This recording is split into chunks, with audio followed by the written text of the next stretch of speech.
Good morning. I'm Dr. Ryan Ruckel. I have nothing to do with this event except that they always ask me to MC. All credit for this event goes to Dr. Cecil Burt, Ms. Susan Donahue, Dr. Benny Hornsby, who refuses to be thanked, Dr. Tim Crow for arranging this event, and of course to our presenter, Ms. Goldstein, who will be here in just a minute. We would especially like to recognize Mr. Ron Haig, back there filming for us, who's our digital media coordinator, come up from Poplarville. We'd like to represent Dr. Martha Lou Smith, Vice President for General Education and Technology Services, who has made the trek from Poplarville today.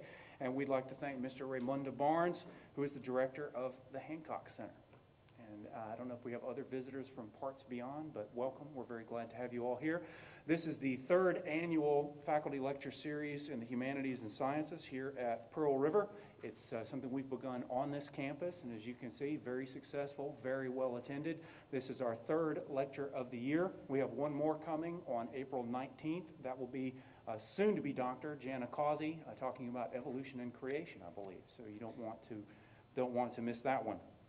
We will get you out in plenty of time. If for some reason you are having to leave early, we respectfully request that you use the much quieter wooden doors over to the side here than the clangy metal one back there. We ask that you remember to turn off your cell phones and other technological devices and noisemakers and that kind of thing. And we hope that you enjoy, we're sure that you will enjoy the presentation. We've known Ms. Goldstein now for a while. She's been one of our most successful and favorite adjunct instructors here on our campus before becoming full-time with Pearl River and taking a position down at the Waveland campus at the Hancock Center. She grew up in New York City. She earned her bachelor's degree part-time, which some of you can relate to, as an adult student at Rutgers University. She says it took her 7 years. 7 years. So there's hope for you yet, you people out there. She then had the opportunity to live in London for a year, where she earned her master's degree in Russian history and literature. A little light lunchtime reading there. She has also earned an ordination and a degree in interfaith studies from the New Seminary in New York City, and I believe is licensed to perform interfaith marriage ceremonies. Is that correct? In addition to living in London, she's also lived for a summer in Russia. She has traveled throughout Europe, the Ukraine, Israel, New Zealand, the island of Fiji, and Australia. She's also a certified dog trainer. She has taught here and other places as an adjunct for 11 years before taking her position at the Hancock Center, and she's also taught in museums and at a planetarium. I always ask for some strange and interesting fact, and she says that she actually has relatives who both some of her relatives took part in the Russian Revolution in the early 20th century, and others who worked on the Manhattan Project, which was the project to develop an atomic bomb during World War II. In addition to that, I can say from personal experience, we know that Ms. Matheny loves birds. Welcome. You're up. Come on up.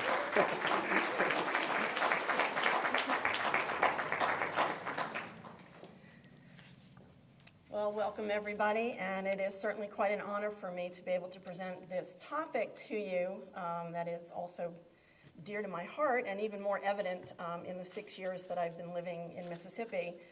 I'd like to first start by dedicating my lecture to one of my relatives that I'm going to mention later in the talk, Mr. Isaac Jarkovsky, who was a Holocaust survivor. He's a second cousin of mine, a first cousin to my father. My family's very, very tiny, lots of only children like myself, and I did learn just on Friday that he actually passed away, so, and I already have included him in my talks about the Holocaust, so I would like to dedicate this to him. In addition, I'd like to start the lecture with a clip from the popular musical Fiddler on the Roof. Why? Well, first of all, it's an example of Jewish history entering popular culture, very popular musical, still performed in various theaters and schools and all of that. It also deals with one of the strange conundrums of Jewish identity and modernity, and the paradox of the stereotype of Jews and money. But it also highlights another aspect of Jewish identity. If you listen to what Tevye, the main character who is singing the song, says at the end of the song, would be the sweetest thing about not having to worry about money. So I'm going to go over to that, and hopefully it's buffered all the way. Yeah. So, Lord, and we shall be healed. In other words, send us the cure. We've got the sickness already. Sorry if it's a little dark, but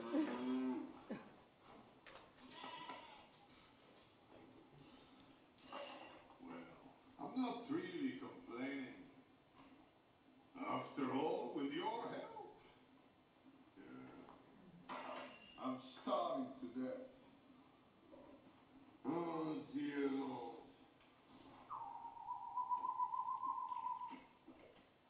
You made many, many poor people. I realize, of course, it's not a shame to be poor. But it's not great honor either.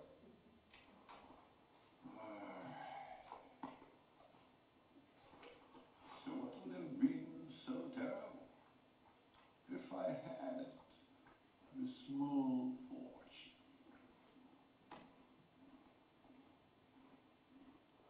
If I were a rich man,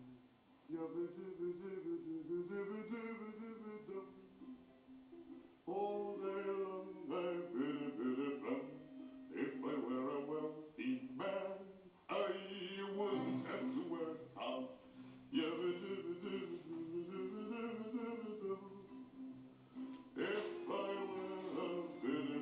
rich, idle man, I'd build a big tall house with rooms by the dozen, right in the middle of the town. A fine tin roof with real wooden floors below. There would be one long staircase just going up, and one even longer coming down, and one more leading nowhere, just for show. I'd fill my yard with chicks and turkeys and geese and ducks for the town to see and hear, squawking just as noisily as they can, and each lovely will land like a trumpet on the ear, as if to say, here lives a wealthy man.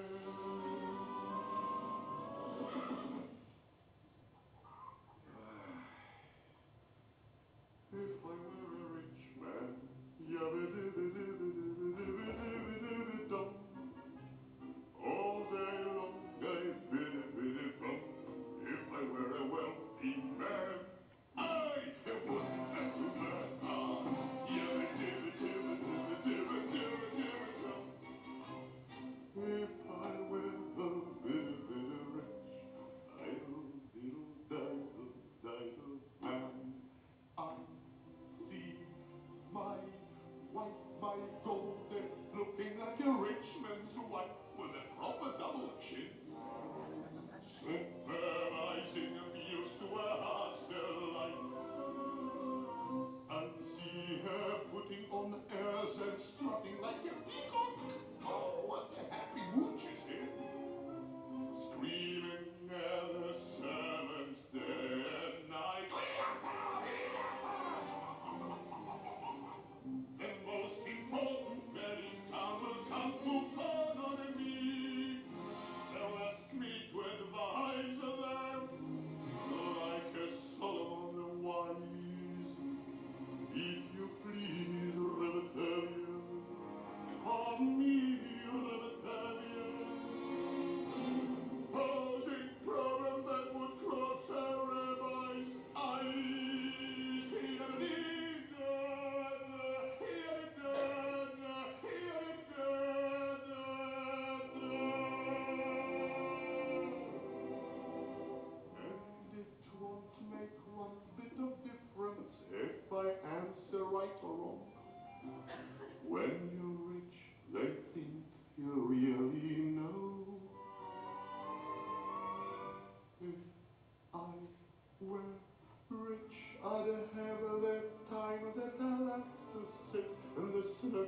pray, and maybe have a seat by the eastern wall. And I discuss the holy books with the learned men 7 hours every day. And that would be the sweetest thing of all.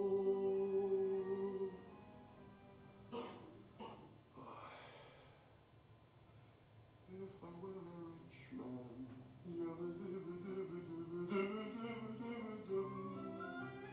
oh, they love me. If I were a wealthy man, I wouldn't have to work hard.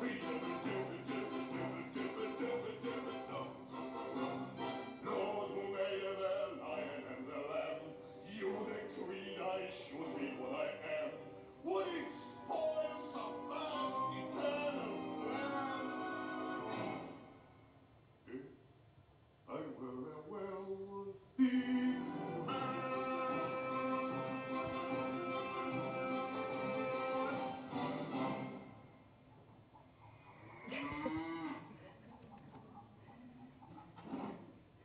Okay.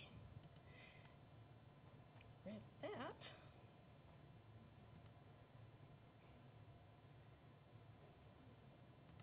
There we go. Okay, so did you notice what he said at the end? To him, the sweetest thing would be to sit in the synagogue for hours a day and study the Torah, which are the first 5 books of the Old Testament. And this is an important theme throughout Jewish identity, which is study and the intellect, and which I will touch on throughout the talk. Fiddler on the Roof itself was taken from a short story by the Yiddish writer Schlameal, who was a contemporary of Ansky's, of whom I will be speaking about. Tevye the dairyman, who we just saw, is indeed between 2 worlds. He lives in 19th century Russia, in a time when the Jews of Russia were being systematically persecuted and driven out, many of whom came to America, and that part overlaps with my own history, as all of my grandparents were part of that wave of immigration to New York. But he's also between 2 worlds in another way, and that's the old world and the new. The story itself focuses on his 3 eldest daughters. And while Tevye lives in a world where Jews are second-class citizens, the one place where he's traditionally a very important figure is in the family, and that includes having the last say on his daughters' marriages. The eldest daughter merely wants to marry the man of her choice, and at least Muddle, who she wants to marry, is an observant Jew and a hard-working tailor, though poor, who's been living in their village, and they've known each other since they were children. And while her father had other plans for her, he eventually gives in because he sees how much his daughter loves this humble man. Well, the second daughter, second oldest, falls for a young Bolshevik, played in the movie by no less than Paul Michael Glaser. Anybody remember Starsky and Hutch? He played him, and who has come to town as a reading tutor and, of course, very outspoken against old traditions. And once again, Tevye gives in because he loves his daughter, even though it ends up sending her and Perchik, the tutor, to Siberia for their views. Now, Chava, his youngest of the eldest daughters, and played by a red-maned girl who I always related to, is a fiery girl who loves to read, and she falls for a kind, gentle Russian peasant who notices her at the bookstore and is critical of his friend's anti-Semitism. This, of course, at first is too far for Tevye, who at first disowns her. Well, Chava runs off and marries him anyway, and of course, Tevye loves his children and loves his daughter, and he does finally give a sincere, though reluctant, blessing to them in the end. And so Tevye and his family leave their village for America, followed by the Fiddler on the Roof, a legendary character who represents our lot in life. He balances on the slanted rooftop while trying to eke out a pleasant tune. So can be applied to all of us, but especially in the case of Jewish history, balancing between 2 worlds. The story, in many ways, does characterize most of Jewish history. As my former students will recognize, I usually divide Jewish history into 3 categories by the terms that Jews have been known by or called over history. And the first one, Hebrews. You'll probably have noticed in the study of history that sometimes we categorize groups of people throughout history by the languages that they speak, and this is also true of the Hebrews. So this was the period of the formation of identity defined by the languages that they spoke, not just the time of the first Middle Eastern monotheistic tradition, but a time in which Hebrews were commanded not just to appease a god, but also the importance of how they treated each other, the law of behavior towards one another. And this became a very, very distinct and important part of Jewish history. The second phase, the Israelites. This is the relatively, historically speaking, relatively brief period of the ancient kingdom of Israel, where it's more of a political period and we have more of an archaeological record. And of course, there are important events during that time as well that relate to Jewish identity. But coming into more modern times, we have the term Jew or Jews. This comes from, first, the word, the Hebrew word that the Jews had for themselves, which was Yehudin, also from the territory Judah, which is, or Judea also, which is what the Romans call the territory when they control that area. And the word Jew becomes very important, especially in the period also during Roman times when the Second Temple was destroyed.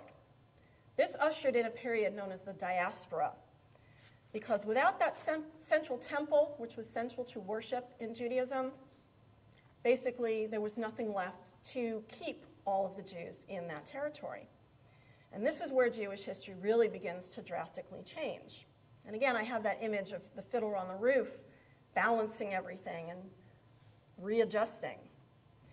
And so what happened was Jews began to gradually leave the area that had once been the Kingdom of Israel and migrate to, first, other parts of the Roman Empire and then into other various parts of the world. But what happened to Judaism itself? And remember, the temple was gone.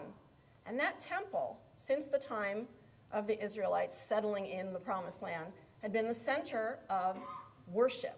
All of the important holidays and points of worship in the Jewish year were to be conducted at that central temple. Well, without that central temple, Judaism itself had to change, and we have the development of something called Rabbinical Judaism, which remains to this day.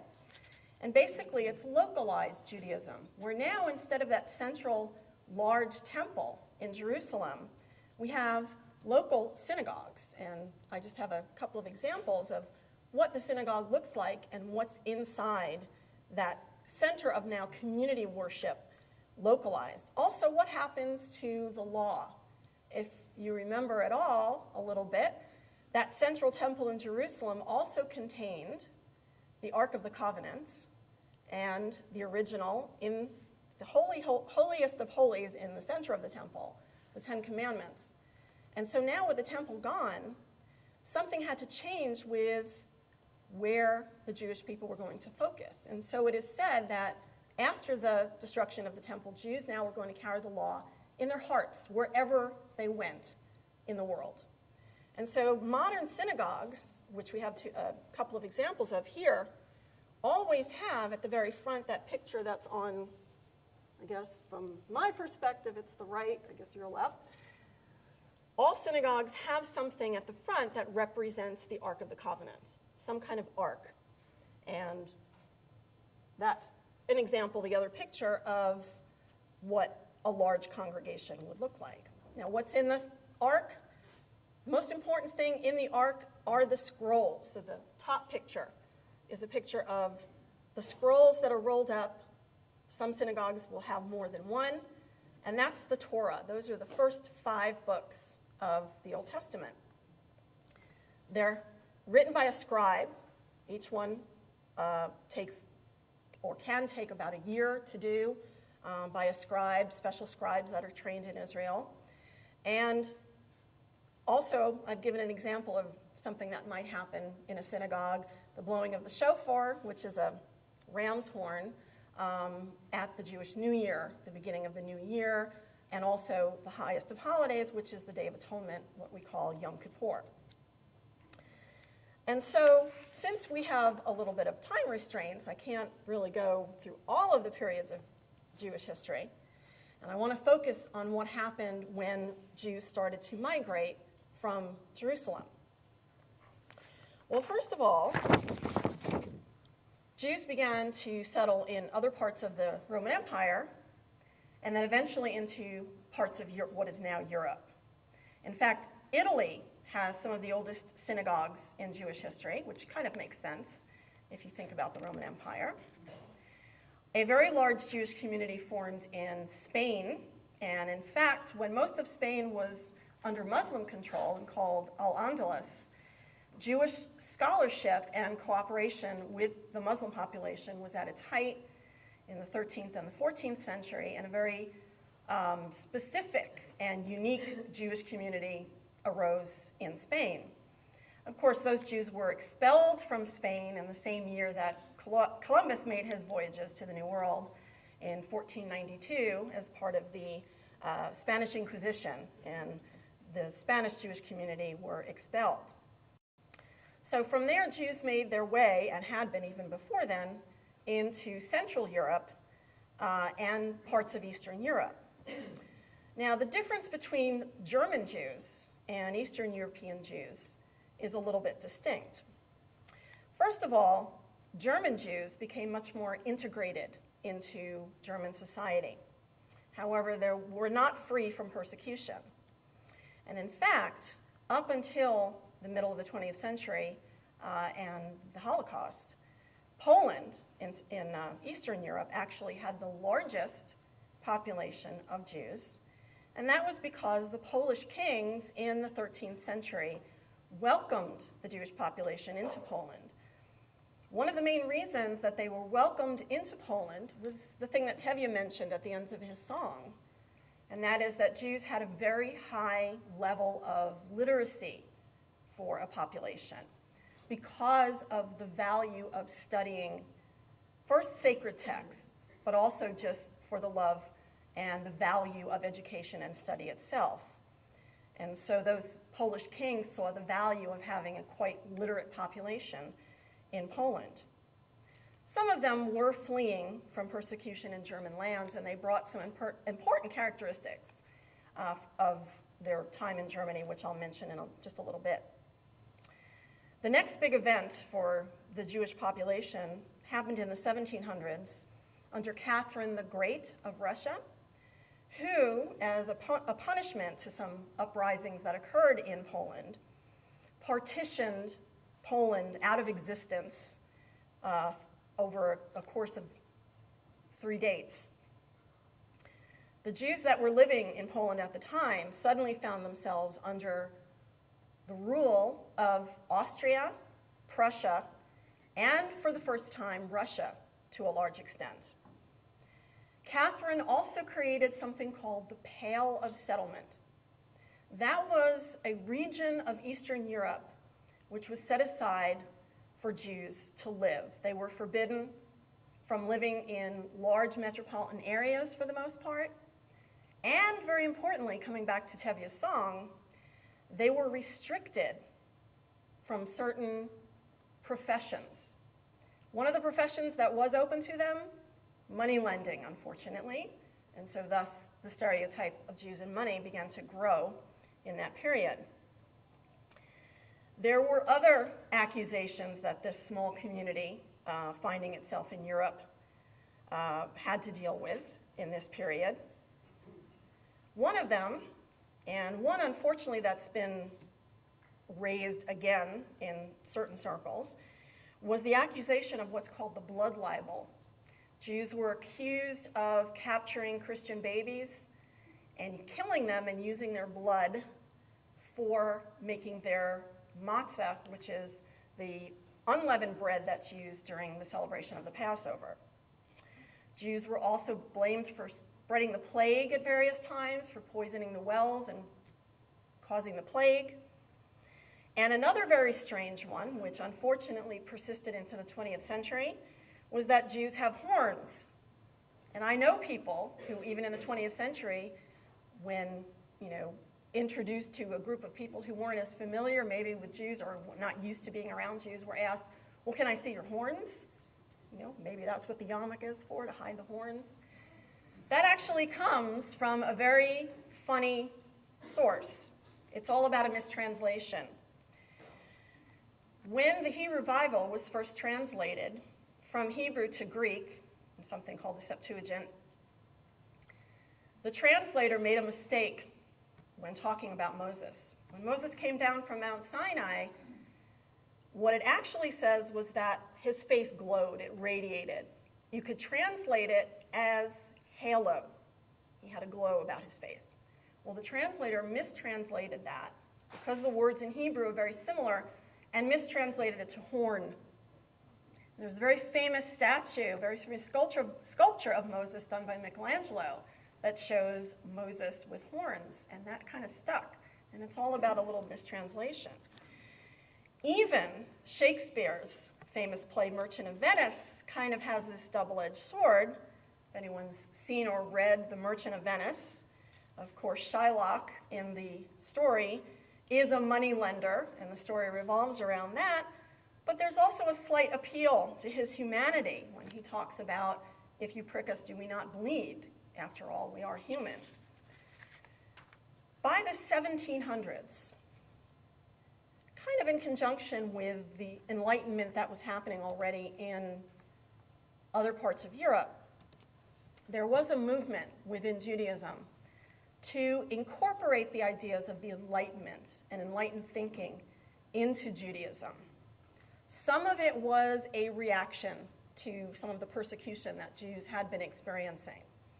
Part of it was an attempt to blend in a little bit more and not to stick out so obviously and thus avoid persecution. And so what a lot of the Jewish community in the Germanic area started to do was they began to adopt ways that seemed more German and even in some ways more Christian. For instance, in the synagogues, traditionally there was no instrumental music. And in fact, the way Tevye is singing in the song and dancing is very much typical of Jewish music. And most of the music in the synagogue up until that point was vocal. In fact, there was a special kind of rabbi called a cantor who sang all of the prayers and didn't have any musical accompaniment. So in this period in German Jewish history, the synagogues began to incorporate organ music. They began to do the service in German rather than all in Hebrew.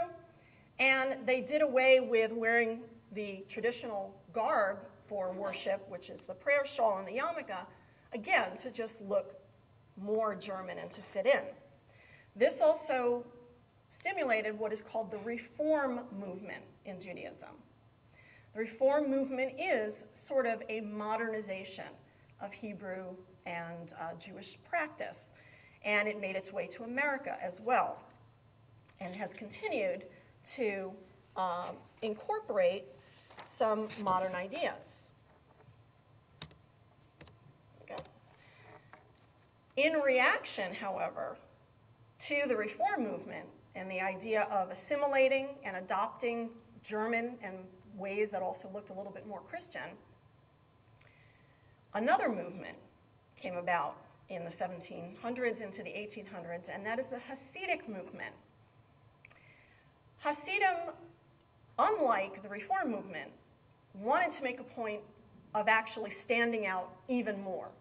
And so Hasidic men wear the long black coats, bowler hats, and they also have the side curls on the side of their head with a long beard. Okay? They don't cut their locks or they don't cut their beards. It was also an attempt to recapture some of the spirituality that many felt the Reform movement had done away with. And so it reintroduced some of the more traditional music and traditional dancing, again, like Tevye does in his song at the beginning. And so that became kind of a counterbalance, the Reform movement and the Hasidic movement. And people kind of tried to fit into either one of those while they were still in Europe. Along with this, some other very distinctive Jewish communities began to develop. First of all, that community of Spanish Jews, they're known as Sephardic Jews. And what they did was they adopted the Spanish language and created their own special dialect called Ladino. Not very widely spoken anymore, if at all. And it incorporated Hebrew and other words into Spanish. They brought that, of course, to other areas when they were expelled from Spain. But an even larger population, and one, especially in the United States, that has had much more of an influence on Jewish identity and the Jewish community, is the Ashkenazi community. These were the Jews that settled in Central and Eastern Europe, and their language was Yiddish. Now, Yiddish is a very colorful language. Yiddish is basically a dialect of German, which incorporates Hebrew and some Slavic, and in some cases even some French words into it. Well, Yiddish has become very popular in the United States, even though it's not widely spoken in conversation anymore. I do remember my grandparents speaking it a little bit. But it has entered popular culture in quite a colorful way. If anybody's watched Seinfeld, any Seinfeld fans? Yes? That whole banter between them, very much influenced by Yiddish dialogue and even Yiddish intonation. Beginning of the Seinfeld episodes, Jerry's standing up and he says, "What's the deal with this?" That's very Yiddish. Even the syntax, the word order. For instance, if we've heard of Jewish guilt or Jewish parental guilt, if a child did something that a parent disapproved of or felt would dishonor the family, instead of just saying, "Why are you doing this to me?" a Jewish parent would say, "So just take a gun and shoot me," that kind of thing. A little bit like Yoda with the word syntax there. So that's very much Yiddish flavor. Now, some words that have come into popular culture from Yiddish: schlep, which means to sort of trudge along, tired, okay? Kosher, which comes from Jewish dietary laws, but has come to mean anything that's okay or 100% good. Anybody else ever watch Laverne and Shirley? Reruns, yeah? That little thing they do in the beginning? Schlameal, Schlamazel, Haskalah. Okay. The Schlameal in the story is basically the clumsy person who'll trip and spill their drink, and the Schlamazel is the person that they spill the drink on. So the Schlamazel is like the unlucky person that all the bad stuff happens to. Okay? And Nosh, which means to kind of pick and have a little snack. And if anybody is also a fan of Saturday Night Live, the cast that had Mike Myers in it, he used to do a skit where he was doing supposed to be his mother-in-law, Linda Richmond, and coffee talk, and he'd always talk about getting verklempt. Verklempt means to get tongue-tied with emotion. Yeah, he'd always give you a topic to talk about, right? Okay, to kvetch is to complain, to sit and complain. A yenta is a busybody, someone who gets into anyone else's business. And then there's the ubiquitous oi, that's sort of a complaint, you know, kind of the moment where you kind of slap your forehead kind of thing. And I've seen that entering lots of different circles as well. All right, let's come back to the idea of two worlds. And actually, got a little ahead of myself with the slides, so I'm going to leave them up there for a moment. Okay? Now remember, literacy was a very important thing for Jews. And here's where S. Ansky enters the picture. S. Ansky in Jewish history, and European Jewish history, in my opinion, exemplifies the phenomenon of being between two worlds more than anyone else, even though he's not a very well-known figure, even amongst the Jewish community. I'd like to give a very quick thanks to my advisor for my master's thesis, which I did on Ansky, the late John Clear from the University of London, because without John, I would never have heard of Ansky. He was very unique because he himself was not Jewish, but he contributed some very, very vital scholarship to Jewish history. And he took the time to listen to me and suggest, because of my interest, that I look into. Well, Ansky was born in Lithuania, and he was swept up in that Jewish Enlightenment and the political fervor of the times. He rejected first what he thought was the antiquated and backward traditions of his family and of Judaism. Very importantly, he became a leader in one of the Russian revolutionary parties of the late 19th century, one that was called the Narodniki. Narod means people, everyday people, and this was a movement for people to go out into the countryside and talk to the peasants about the coming Russian Revolution. But something happened to Ansky while he did that. As he traveled through the countryside, he discovered the beauty and the value of all of the cultural folk traditions of what he had previously turned his back on. And he had a complete change of heart. He left politics behind after some disappointing events and spent the last years of his life traveling around Eastern Europe on an ethnographic expedition, cataloging and documenting Jewish folklore, recording Jewish music on early phonograph cylinders, and photographing as much as possible. And without him, much of what we know of Jewish culture and folklore would actually be lost. Now, he also contributed to Yiddish fiction. As I said, he was a contemporary of the author of Fiddler on the Roof. His most famous work is the Dybbuk, which is, in Judaism, a Dybbuk, not to be confused with a golem. Anybody who's a gamer might have used a golem in their games. Okay, that's another part of Jewish folklore. Won't get into that now. But a Dybbuk is an earthbound soul who hasn't moved on and may potentially possess a living person. It's a story of star-crossed lovers who are between two worlds. And that's actually what Ansky's most remembered for.